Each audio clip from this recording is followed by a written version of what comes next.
Chapter 17. We reached Vincennes at 5 minutes to 9.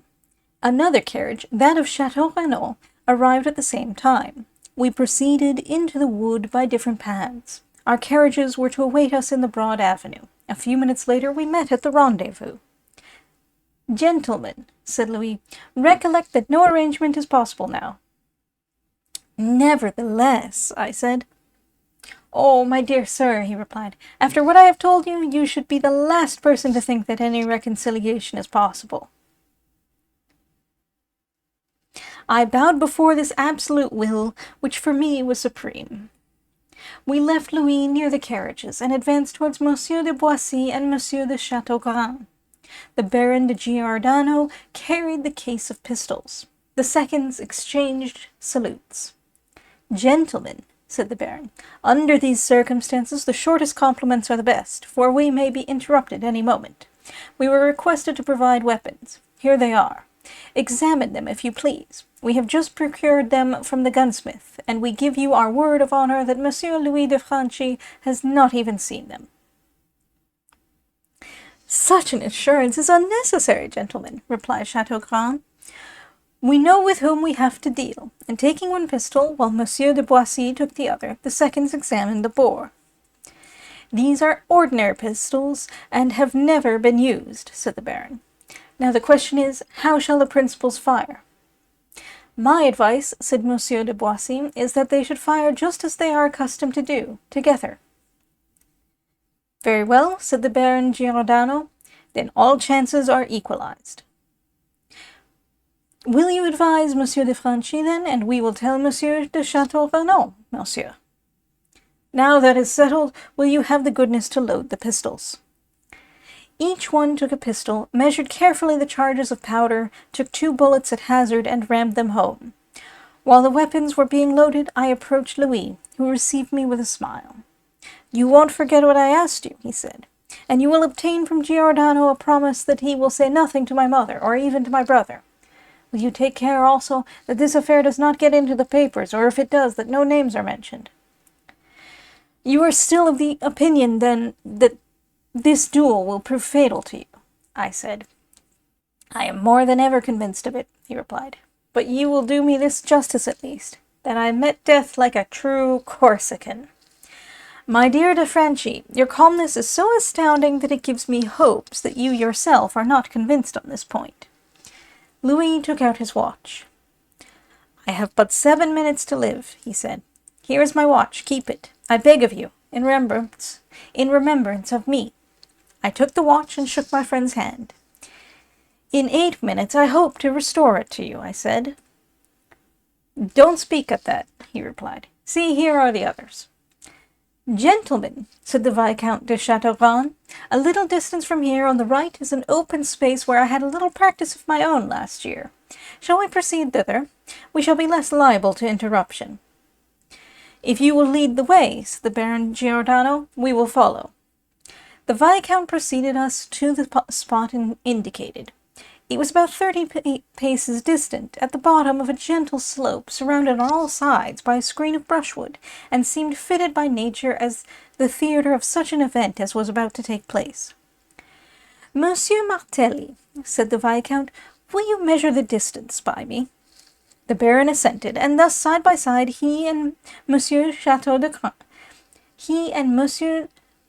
de Chateaugrand measured 20 ordinary paces. I was then left for a few seconds alone with Monsieur de Franchi. "A propos," he said, "you will find my will on the table where I was writing when you came in this morning." "Good," I replied. "You may rest quite easy on that score." "When you are ready, gentlemen," said the Viscount de Chateaugrand. "I am here," replied Louis. "Adieu, dear friend. Thank you for all the trouble you have taken for me, without counting all you will have to do for me later on." I pressed his hand. It was cold, but perfectly steady. "Now," I said, "forget the apparition of last night and aim your best."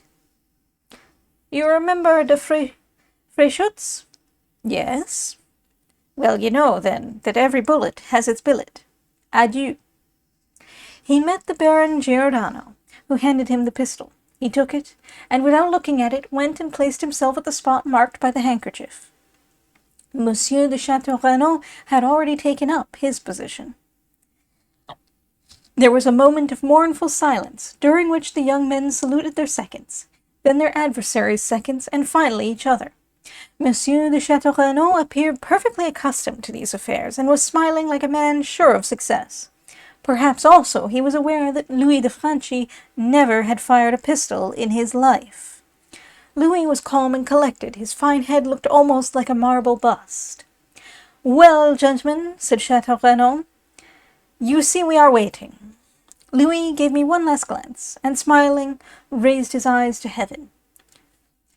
"Now, gentlemen, make ready," said Chateaugrand. Then striking his hands one against the other, he cried, "1, 2, 3. The 2 shots made but one detonation. An instant afterwards, I saw Louis de Franchi turn round twice, and then fall upon one knee. Monsieur de Château Renaud remained upright. The lapel of his coat had been shot through. I rushed towards Louis de Franchi. "You are wounded?" I said. He attempted to reply, but in vain. A red froth appeared upon his lips.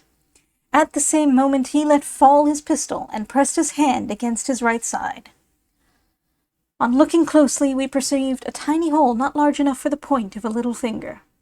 I begged the Baron to hasten to the barracks and bring the surgeon of the regiment, but de Franchi collected all his strength and stopped Giordano, signed that all assistance would be useless. This exertion caused him to fall on both knees. Monsieur de Château Renaud kept at a distance, but his seconds now approached the wounded man. Meanwhile we had opened his coat and torn away his waistcoat and shirt. The ball had entered the right side, below the 6th rib, and had come out a little above the left hip. At each breath the wounded man drew, the blood welled out. It was evident he was mortally hurt. "Monsieur de Franchi," said the Viscount de Châteaugrand, "we regret extremely the issue of this sad affair. We trust you bear no malice against Monsieur de Château Renaud." "Yes, yes," murmured the wounded man. "I forgive him."